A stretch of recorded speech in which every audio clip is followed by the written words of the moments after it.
In this video, we're going to debunk the magic, so to speak, which is behind Codex.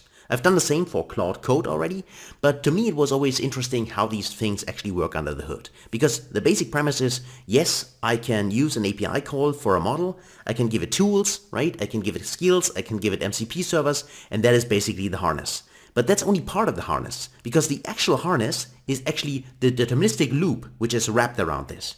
And how that works in Codex, because it works different from Claude Code, this is what we're going to explore right now.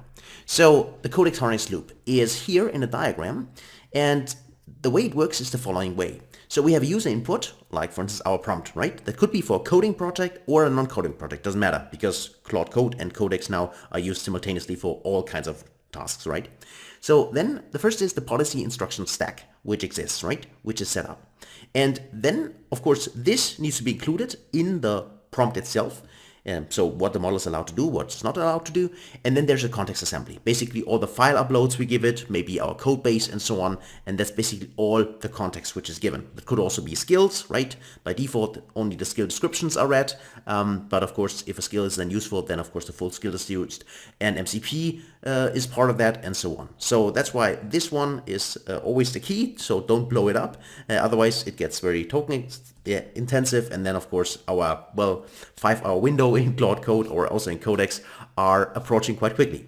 So that's of course not the goal. So next we have the model inference. So basically when we have the context, all of this is sent to the API. This is then happening here, and then the model, of course, based on the context it's getting, then it decides what to do. And basically the model itself, and that's always the key point, the model itself doesn't do any magic.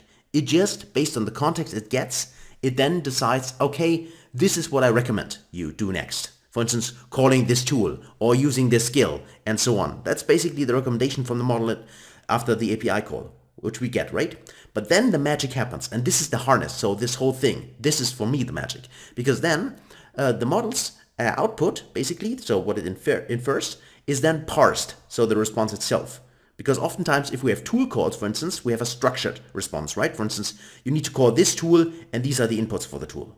So as an example, you are asking for a stock price, and then it gives you, okay, you have a tool, Y Finance, so I can use Y Finance to get the actual stock price. Of course, it can be done otherwise, I know that, but that's just an example, right? So it uses that, and then it also gives you the ticker symbol, and for instance, other kinds of information. But of course, otherwise, if you do not get a structured output here, of course, then you cannot use the specific tool, which in this case is a Python function. That's why it's so important. If a tool call, or the model decides for a tool call, then of course the schema in a channel. Here's a gate because this needs to be valid. Otherwise it goes directly into this invalid bucket, and that means there's a synthetic tool error. Of course, if no tool is called, then we get directly a text response, and that's going here in the final text. If that is the final text, then it is returned to the user. So let's say we have tool calls, right? Because oftentimes there are tool calls involved. Then we have this channel and schema gate. So whether not only the tool is actually delivered in the right way, so the name of the tool, for instance, so the right function, but also the input parameters, the input field for the tool, right? So if this is correct, let's assume this for now, then it's valid, and then we go into the mission and sandbox gate. That is important because in Codex, right, we always have a sandbox if you work on this locally. And this sandbox, of course, is very important because it basically constrains what in this case, the model, or in this case, the harness, actually, is allowed to do here on your system. So all the permissions and the sandbox, so this needs to be cleared first. And so this then needs to decide, okay, is this something I can do, whether it's allowed in the sandbox? Then it goes directly to the tool execution itself. Right? So we have the right tool, we have the right input parameters for the tool, the sandbox here approves, this is allowed here, we can do that so we can execute the tool. Or it needs approval, right? So for instance, the sandbox normally contains what the model is allowed to do more or less to a specific folder in your system. Let's say it needs to do something in a different folder, right? Then it needs your approval to do that, for instance, right? So then it goes here, and then the harness stops. And here you're asked for approval. You probably know that in the chat window, right? Where you need to say then, yes, that's okay, or no, don't do that, right? And based on your decision, then we either have the tool execution in this case, or again, we have a synthetic tool error. And this is then added to the tool results. Of course, if you have multiple tools, which could be the case, right? Multiple tool calls, then of course this is basically running in a loop. That's why it's called the harness loop, right? And then we have the two results, all of them, the errors as well as the, successful executions.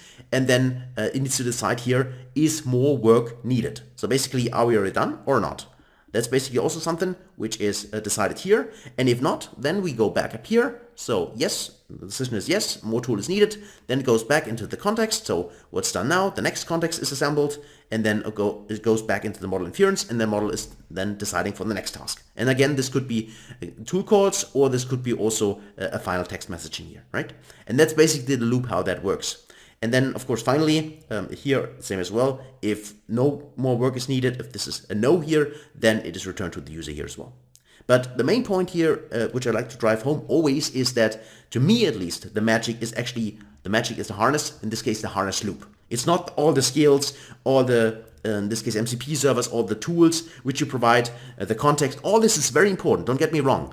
But even if I would have all of this, then as long as I don't have this really great, but quote-unquote dumb harness loop around it, I would never create something like Claude Code or Codex in that case.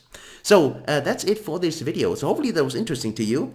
To me, at least it was. Telling you, as always, if you liked the video, I highly appreciate a thumbs up, a share, if you think that's also value to someone else, as well as subscribe to the channel. So thanks a lot, take care, and see you in the next video. Until then, best guys.